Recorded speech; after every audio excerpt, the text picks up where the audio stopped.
নমস্কার বন্ধুরা, আজকে আমরা ভিডিওতে আলোচনা করব সেন্ট্রাল গভর্নমেন্টের পক্ষ থেকে ফ্রি রেশনের ব্যাপারে কিন্তু একটি গুরুত্বপূর্ণ আপডেট দেওয়া হয়েছে। ফ্রি রেশনে কেরোসিন তেল বন্ধ হচ্ছে বলে জানা যাচ্ছে, সেই ব্যাপারে আজকে আমরা এই ভিডিওতে জানবো। তাহলে আসুন জেনে নেই এই ব্যাপারে বিস্তারিতভাবে। ভারতবর্ষের একটি বড় অংশের মানুষ ফ্রি রেশন এর উপর নির্ভরশীল। তারা রেশন কার্ডের দ্বারা নিত্য প্রয়োজনীয় দ্রব্য সামগ্রী নিয়ে থাকেন, আর রেশন কার্ড দিয়ে কেরোসিন তেল নিয়ে প্রচুর মানুষ নিজেদের জ্বালানির প্রয়োজন মেটান। কিন্তু সমস্যা হলো, হঠাৎ করে খবর পাওয়া যাচ্ছে যে ফ্রি রেশনে নাকি কেরোসিন তেল বন্ধ হবে। সমস্ত রেশন কার্ড গ্রাহকদের জন্য নতুন করে নির্দেশ এসেছে। দেশের সাধারণ মানুষ রেশন কার্ডকে নিজেদের অত্যন্ত গুরুত্বপূর্ণ ডকুমেন্ট বলে মানে, কারণ বাজার দামের চাইতে তুলনায় কম দামে রেশন কার্ডের সাহায্যেই নিত্য প্রয়োজনীয় জিনিস পাওয়া যায়। আর সেই সকল রোজকার প্রয়োজনীয় জিনিসের মধ্যে অন্যতম হলো চাল, গম, চিনি, কেরোসিন তেল ইত্যাদি। এর মধ্যে জ্বালানি তেল, এই কেরোসিন তেল যদি হঠাৎ বন্ধ হয়ে যায় তাহলে জনসাধারণের নিঃসন্দেহে সমস্যাই হবে।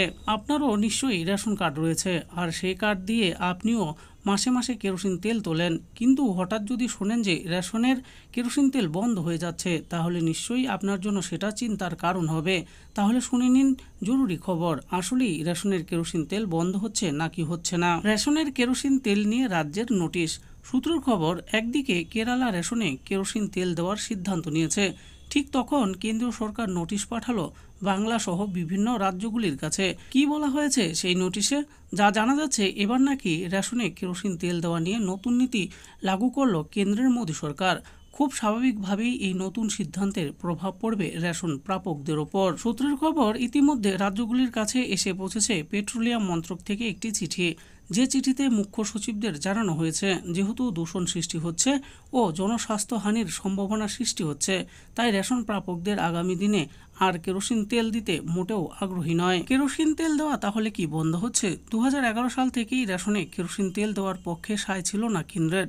মানুষের ঘরে ঘরে এখন এলপিজি গ্যাস সিলিন্ডার আছে, তবুও দেখা যায় কিছু মানুষ আছেন খরচ বাঁচাতে রেশনে কেরোসিন তেল নিয়ে থাকেন। কিন্তু যদি কেরোসিনের উপর ভর্তুকি তুলে নিয়ে সব বাড়িতে সস্তায় রান্নার গ্যাস এবং বিদ্যুৎ সরবরাহের প্রকল্প চালু করা যায়, তাহলে উপকৃত হবে আমজনতা। নতুন নিয়মে সাধারণ মানুষ প্রভাবিত হবেন। ইতিমধ্যে কেন্দ্রের তরফে জারি করা নতুন নীতির ফলে হয়তো আগামী দিনে বেশ কয়েকটি রাজ্য বিপাকে পড়তে পারে। এই বিষয়ে পেট্রোলিয়াম মন্ত্রকের নয়া নীতিতে বলা হয়েছে, একটি রাজ্য গত 3টি অর্থবর্ষের মধ্যে যে বছরটিতে সর্বোচ্চ পরিমাণে কেরোসিন তেল তুলেছে, সেটাই হবে সেই রাজ্যের বরাদ্দের কোটা। আর এই ফর্মুলা চলবে পরবর্তী 2টি অর্থবর্ষে। রিপোর্ট বলছে, বেশ কিছু কেন্দ্রশাসিত অঞ্চল ইতিমধ্যেই স্বেচ্ছায় কেরোসিন তেলের কোটা ছেড়ে দিয়েছে। তবে এখনো পর্যন্ত বাংলা সহ রাজ্য ও কেন্দ্র শাসিত এলাকায় কেরোসিন তেল চাইছে, তাই তাদের জন্য নতুন নীতি নেওয়া হলো। কিন্তু এখনো পর্যন্ত পশ্চিমবঙ্গ সরকার পুরনো নীতির পক্ষে আছেন।